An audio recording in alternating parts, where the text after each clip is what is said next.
अस्सलाम वालेकुम मेरे प्यारों, क्या हाल है? वालेकुम सलाम। वालेकुम वालेकुम सलाम सर। सर। चलें जी। सॉरी, मेरी वो सेकंड ईयर की क्लास होती है तो वो उधर से इधर आने में मैं डेली भूल जाता हूँ कि ये मैं पहुँचना है, जिसकी वजह से वो थोड़ा सा टाइम ज़्यादा लग जाता है।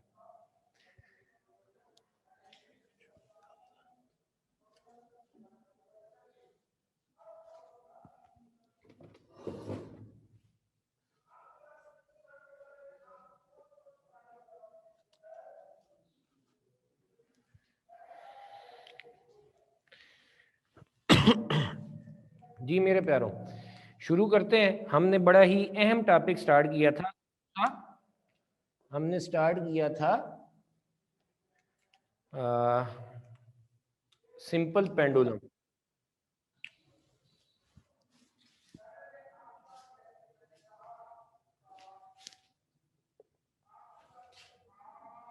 नजर आ रहे हैं ना बोर्ड पे? Yes sir.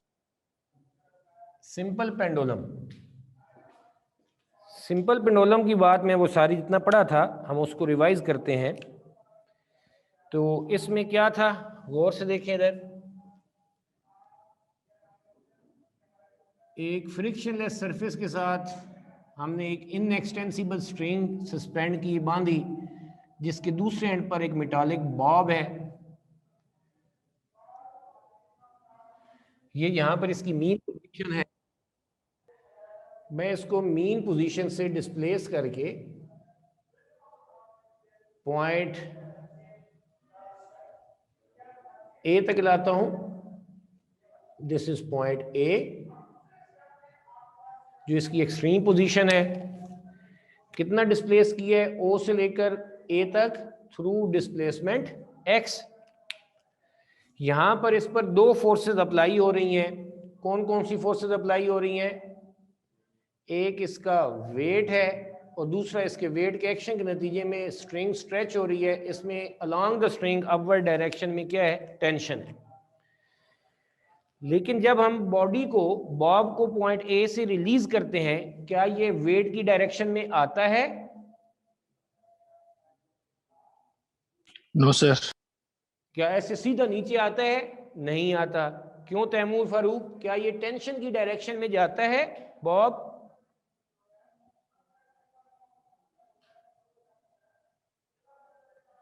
तैमूर, सवाल ये है कि इस बॉब पर दो फोर्सेस अप्लाई हो रही हैं। एक नीचे की तरफ वेट है ये, और यस सर। दूसरा ऊपर की तरफ अलोंग द स्ट्रिंग हमारे पास है टेंशन।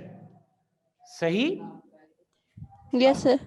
वेट की डायरेक्शन में ऐसे बॉब सीधा नीचे नहीं आ रहा, क्या टेंशन की डायरेक्शन में जाता है? Yes sir. क्या कभी आपने बच्चों का झूला ऐसे झूल रहे हो तो वो रस्सी की तरफ ऊपर पोल की तरफ जाता है ऊपर? सर नहीं। तो इसका मतलब है बॉब भी ऊपर की तरफ नहीं जाता। अब मलंग, समझ में आ रही बात? ठीक है। Yes sir. अब जरा देखें, लेकिन जब हम बॉडी को यहां से रिलीज करते हैं तो बॉब ए से ऐसे ओ की तरफ आता है। ए से किसकी तरफ आता है? ओ की तरफ ऐसे आता है। अब जो इस वक्त फोर्सेस अप्लाई हो रही हैं, एक वेट सीधा नीचे की तरफ और दूसरा टेंशन टी ऊपर की तरफ, ये दोनों फोर्सेस जो हैं ये हमारे पास इस डायरेक्शन में नहीं है जिस तरफ बॉब ने मूव करके आना है।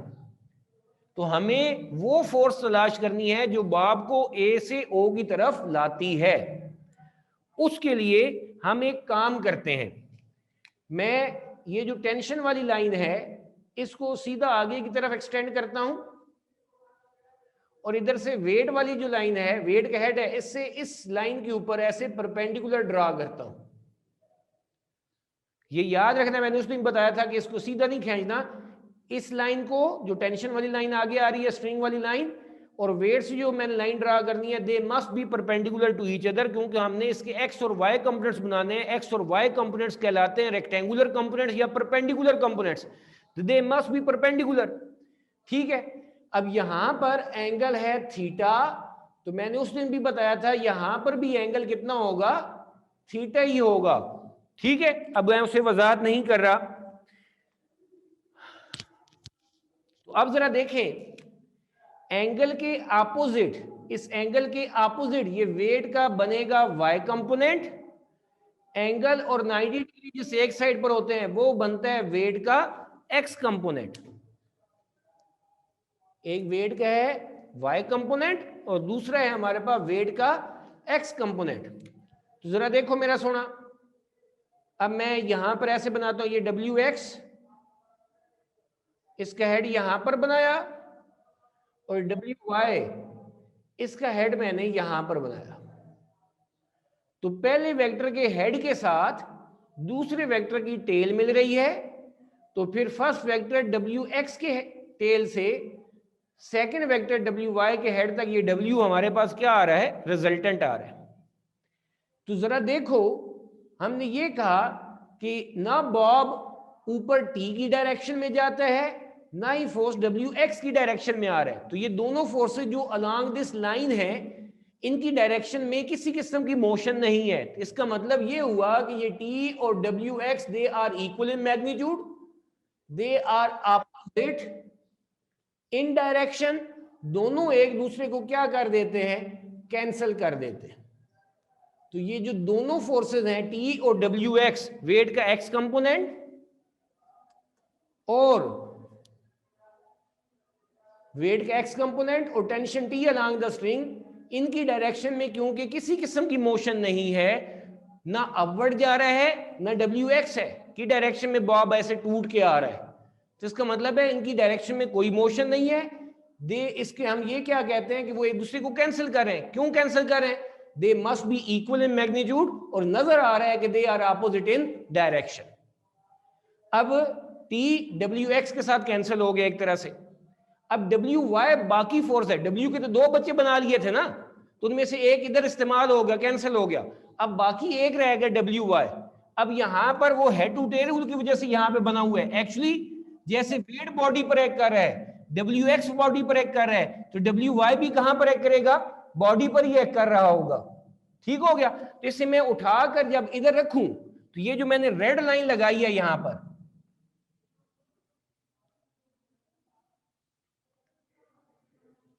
ये जो रेड लाइन यहां पर बनाई है, तो ये wy एग्जैक्टली हमारे पास, जब मैं उठा के इसे बॉडी के ऊपर रखता हूं तो wy की डायरेक्शन आ रही है हमारे पास कहां से कहां, a से o की तरफ। यानी ये वाहिद फोर्स है जो बॉब पर इस वक्त अप्लाई हो रही है, और यही फोर्स बॉब को वापस o से हम a पर ले गए थे, तो उसे वापस a से o की तरफ लाने की कोशिश कर रही है।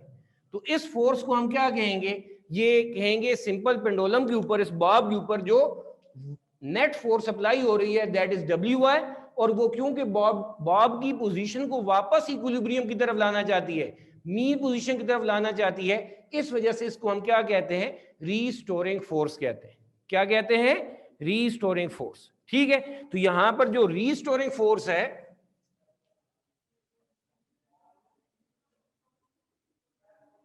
दैट इज wy, और साथ नेगेटिव साइन लिखेंगे। उस दिन मैंने बताया भी था कि नेगेटिव साइन इस वजह से लिखते हैं क्योंकि इसको बॉब को मैं इधर डायग्राम बनाइए, आप इधर बना दे, कहीं और बना दे, एक्सेप्ट मीन पोजीशन।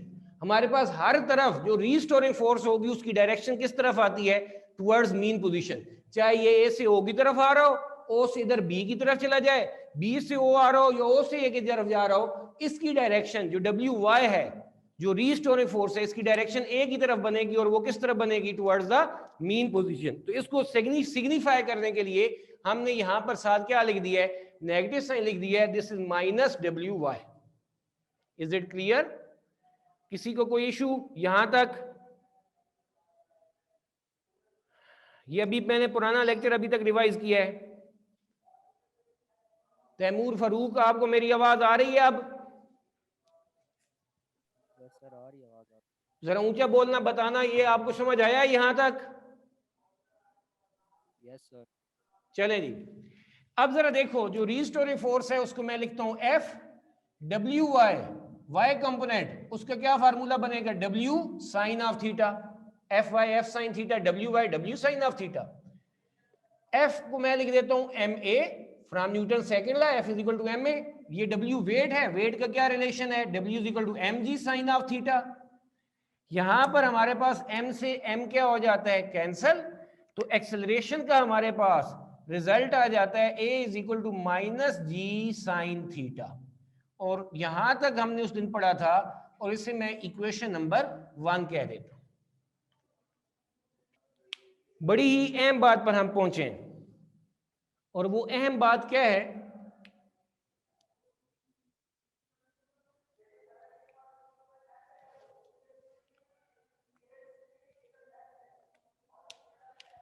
हाँ वो अहम बात ये है, यहां पर हम एक मैथमेटिकल अप्रॉक्सीमेशन इस्तेमाल करेंगे। और वो मैथमेटिकल अप्रॉक्सीमेशन क्या है कि इफ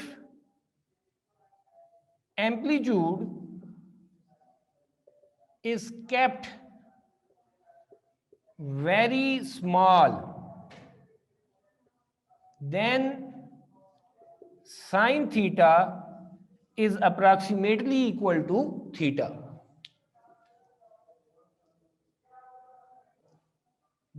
ये हमारे पास पेंडुलम है, इसको मैं मीन पोजीशन से ऐसे मूव करता हूं, तो ये मीन पोजीशन से ये उसका जो मैक्सिमम डिस्प्लेसमेंट आ रहा है, इसे एम्पलीट्यूड कह रहे हैं। अभी ये एंगल हमारे पास क्या है, ज्यादा है। अगर मैं एम्पलीट्यूड कम करूंगा तो ये एंगल क्या होता जाएगा, कम होता जाएगा। तो अगर ये एम्पलीट्यूड कम है, यानी मीन पोजीशन से यहां तक ये एम्पलीट्यूड कम है, तो यहां पर ऐसी स्ट्रिंग होगी तो उसका ऊपर एंगल भी क्या बनेगा, कम बनेगा। ये एंगल सेम है, समझ में आ रही बात। तो जितना एंगल कम, एम्पलीट्यूड कम रखेंगे, उतना यहां पर एंगल कम से कम होगा, और एंगल कम हो तो फिर हमारे पास ये साइन की वैल्यू और थीटा की वैल्यू ऑलमोस्ट आपस में बराबर होते हैं, और ये रेडियन में बात हो रही। मतलब मैं एक बात, थीटा 0 हो तो साइन 0 की वैल्यू भी क्या होती है, 0 ही होती है। तो इसलिए अगर वो पॉइंट्स में हमारे पास एंगल है, ये 1-2 डिग्री है, तो उस वक्त आप कैलकुलेट करेंगे तो फिर थीटा और साइन थीटा की वैल्यू में हमारे पास कोई ज्यादा फर्क नहीं होगा। इन रेडियन, डिग्री में कह रहा था, रेडियन में अगर हमारे पास एंगल बहुत कम है तो फिर साइन थीटा की वैल्यू अप्रॉक्सीमेटली उसके बराबर हो सकती है। क्लियर होगी बात। तो यहां पर हम ये कह रहे हैं कि if amplitude is kept very small, अगर एम्पलीट्यूड बहुत ही कम होगा तो फिर हमारे पास साइन थीटा और थीटा की वैल्यू में किसी किस्म का फर्क नहीं होता, हम वो यहां पर अप्रॉक्सीमेटली यूज कर सकते हैं। अब साथ ही ये बात भी याद करने वाली है, साथ भी ये बात भी याद रखनी है कि इसके बाद अब हम जो भी फार्मूला बनाएंगे, जो वो सिर्फ सिंपल पेंडुलम के लिए उस वक्त वैलिड होगा जब हमारे पास एम्पलीट्यूड क्या रखा जाएगा, स्मॉल रखा जाएगा। ये बात समझ में आ गई। यानी ये अब आप लोगों ने याद रखनी है बात कि ये फार्मूला हम आगे जाके टाइम पीरियड का फ्रीक्वेंसी का फार्मूला बनाएंगे, वो एम्पलीट्यूड पर डिपेंड नहीं करेगा, लेकिन वो फार्मूला तब ड्राइव होते हैं जब एम्पलीट्यूड क्या रखा जाएगा, कम रखा जाएगा। तो ये अक्सर शॉर्ट क्वेश्चन में फिर बात याद रखनी होती है। तो मैं क्या कर देता हूं, सो इक्वेशन 1 becomes, इक्वेशन 1 क्या हो जाती है, it implies that a is equal to minus g sine theta की जगह मैं क्या अब लिखूंगा, थीटा लिखूंगा, साइन थीटा की जगह पर आ जाएगा थीटा, और इसे मैं इक्वेशन नंबर 2 कह देता हूं। क्लियर होगी बात।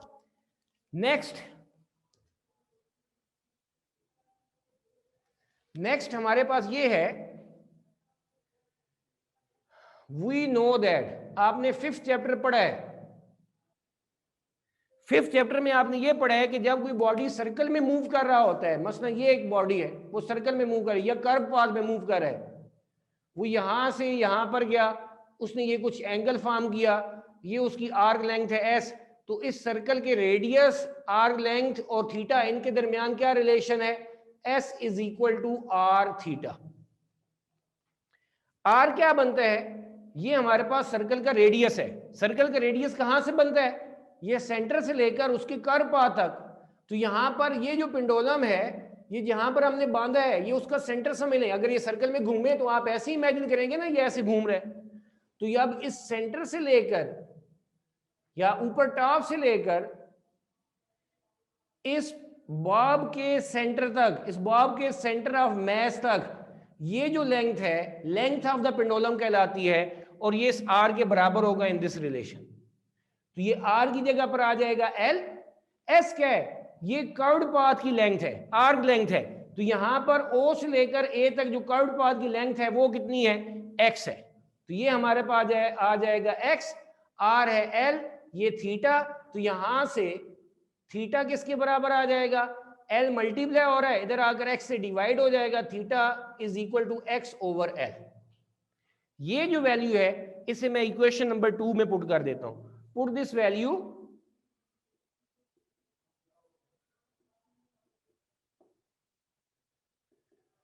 इन इक्वेशन 2। इक्वेशन 2 क्या है, a is equal to minus g theta, theta की जगह पर आ जाएगा x ओवर l। ठीक हो गया। अब मैं क्या करता हूं यहां पर जरा देखें, a is equal to minus G divided by l into X, L को जी के साथ लिख दिया और ये x आ गया साथ। इसे मैं इक्वेशन नंबर 3 कह देता हूं। देखें क्या बनता है, a is equal to minus g over l into x, this is equation number 3। मैं दोबारा ऊपर लिख रहा हूं। अब जरा देखें, इधर देखना है सबने, a is equal to minus ये g over l, g gravitational acceleration, जहां पर बाब या पेंडुलम वाइब्रेट कर रहे हैं वहां पर g की वैल्यू फिक्स है। l क्या है, इस पेंडुलम की लेंथ है।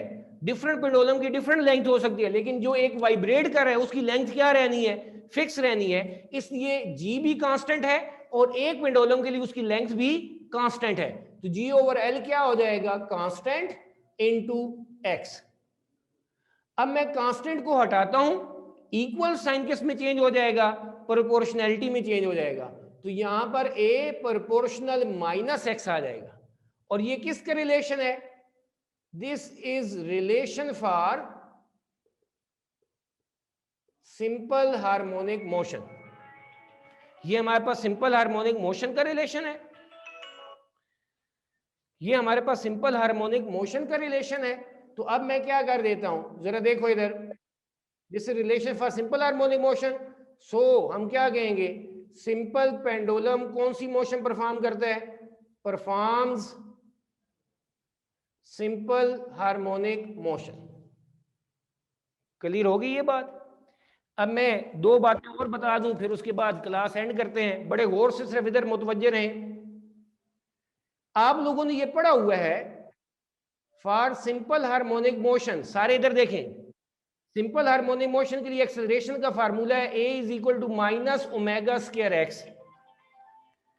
क्या फार्मूला है, a is equal to minus omega square x. Please मैं क्लास में हूं, क्लियर होगी बात। a is equal to minus omega square x, इससे मैं इक्वेशन 4 कह देता हूं। ये जनरल फार्मूला है जो हमने वो प्रोजेक्शन के लिए बनाया था। ये भी सिंपल हार्मोनिक मोशन का रिलेशन है, ये भी सिंपल हार्मोनिक मोशन का रिलेशन है इक्वेशन 3 में। इन दोनों को हम कंपेयर करें, मैं क्या कहता हूं, कंपेयरिंग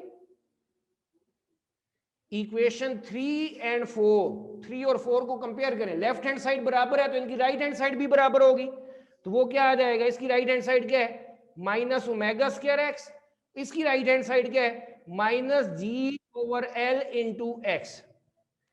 एक्स से एक्स क्या हो जाएगा, कैंसल, नेगेटिव साइन से negative sign cancel. Omega square किसके बराबर है, जी ओवर एल, तो मैं ओमेगा स्क्वायर का भी अंडर रूट ले लेता हूं, जी ओवर एल का भी अंडर रूट ले लेता हूं, स्क्वायर अंडर रूट कैंसल। तो हमारे पास angular frequency of simple pendulum क्या आ जाती है, g over l under root आ जाती है। तो आप लोगों को मैंने एक बात बताई थी कि ओमेगा हमेशा क्या होता है, कांस्टेंट। बताओ इसके सामने किस किस पर डिपेंड कर रहा है, जी पर और लेंथ पर, दोनों ही क्या है, कांस्टेंट है। इसलिए ओमेगा की वैल्यू क्या होगी, constant. This is constant angular frequency. Clear होगी बात। थोड़ा सा टाइम लग रहा है, मैं लेट हो गया था क्लास में। तो देखें जरा इधर, सिंस ओमेगा किसके बराबर है, हमने पढ़ा था 2 पाई एफ के बराबर होता है। एंगुलर फ्रीक्वेंसी लीनियर फ्रीक्वेंसी का आपस में क्या रिलेशन है, 2 pi f is equal to omega. तो आप जरा बताओ ओमेगा की वैल्यू क्या है, ऊपर हमारे पास जी ओवर एल अंडर रूट। तो यहां से फ्रीक्वेंसी ऑफ द पेंडुलम क्या आ जाएगी, 2 पाई मल्टीप्लाई इधर आकर डिवाइड हो जाएगा 1 over 2 pi under root g over l. This is frequency for simple harmonic motion. ये बात आप लोगों को क्लियर है? ठीक है। अब जरा इधर देखो, आप लोगों ने ये भी पढ़ा हुआ है कि टाइम पीरियड क्या होता है, फ्रीक्वेंसी का इनवर्स होता है 1/f, t is equal to 1/f। अब यहां पर फ्रीक्वेंसी है, इसको इन्वर्ट कर दें, ये 1/2 पाई क्या हो जाएगा, 2 पाई। ये g/l अंडर रूट जो है ये क्या हो जाएगा, l/g अंडर रूट। तो ये हमारे पास फार्मूला आ जाएगा इसके टाइम पीरियड का। ठीक है, तो यहीं से हम इंशाल्लाह आगे पढ़ेंगे। This is formula for time period, और ये रिलेशन किसका है, फ्रीक्वेंसी का है। थोड़ा सा मैंने जल्दी पढ़ाया, किसी का सवाल हो तो प्लीज ग्रुप में पूछ लीजिएगा। अल्लाह हाफिज।